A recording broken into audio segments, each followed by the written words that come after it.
आदरणीय महोदय, मैं तो अन्याय के खिलाफ लड़ा हूं।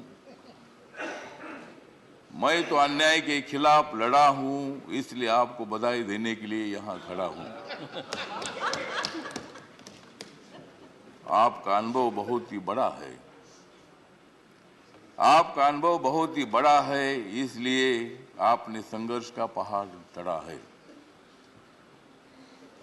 मेरे पार्टी का मैं हूं अकेला।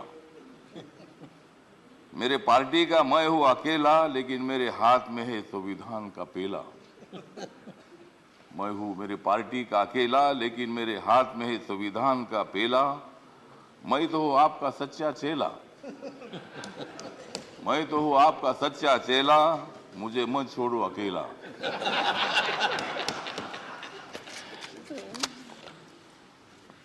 जिन्होंने उपराष्ट्रपति का सर किया है गढ़, जिन्होंने उपराष्ट्रपति का सर किया है गढ़, उनका नाम है धनखड़। हमें मिलकर उखाड़ देनी है विषमता की जड़। हमें मिलकर उखाड़ देनी है विषमता की जड़। इसमें जरूर सफल होंगे आदरणीय धनखड़। हाउस में जो सदस्य करेंगे फ्रैक्शन, हाउस में जो सदस्य करेंगे फ्रैक्शन, उनके ऊपर होनी चाहिए कड़ी एक्शन। हमें तो मजबूत करना है भारत नेशन। हमें तो मजबूत करना है भारत नेशन।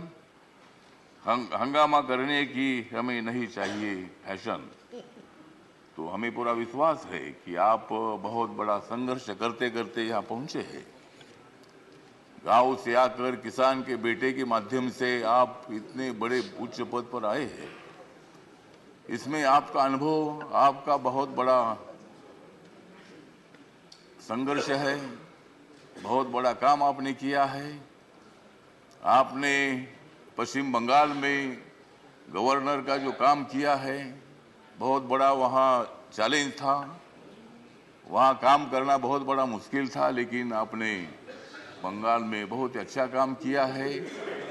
और बंगाल में अच्छा काम आपने किया है, इसीलिए आपको यहाँ लाने की कोशिश जरूर हुई है। मतलब आप एक संघर्षशील नेता है।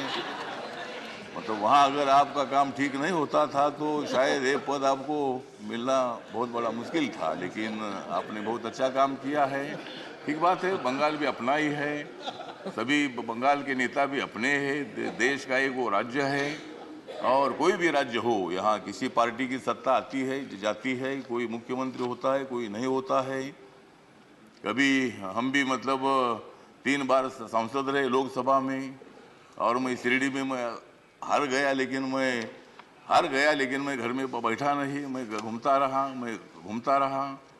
मैं कांग्रेस पार्टी के साथ रहा। कांग्रेस पार्टी के मेरे सभी दोस्त हैं, समाजवादी पार्टी के मेरे दोस्त हैं, कम्युनिस्ट पार्टी के मेरे दोस्त हैं, और अभी बीजेपी के मेरे दोस्त हैं। मैं सब बीजेपी के साथ में आया हूँ, और भारतीय जनता पार्टी के साथ मैं इसलिए आया हूँ कि मुझे शिरडी में हारा गया। मुझे मंत्री ने बनाया, फिर मैं उधर क्या करूं। तो इसीलिए मुझे मतलब कांग्रेस पार्टी को छोड़ना पड़ा, और मैं नरेंद्र मोदी जी के नेतृत्व में सबका साथ सबका विकास दिख रहा है सारा प्रकाश। मतलब ये जो प्रकाश दिख रहा है, तो नरेंद्र मोदी जी के नेतृत्व में मैंने निर्णय ले लिया कि मैं बाबा साहब अम्बेडकर जी का अनुयायी हूँ। बाबा साहब अम्बेडकर जी ने सत्ता में आना चाहिए बताया है।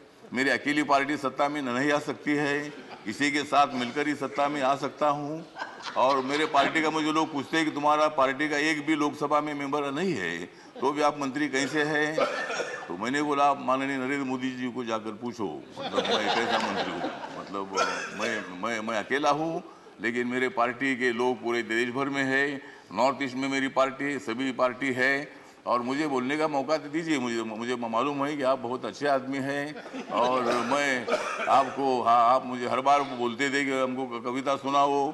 अगर आप मुझे ज़्यादा बोलने के लिए देंगे तो मैं कविता सुनाऊंगा, नहीं तो एक भी कविता नहीं सुनाऊंगा।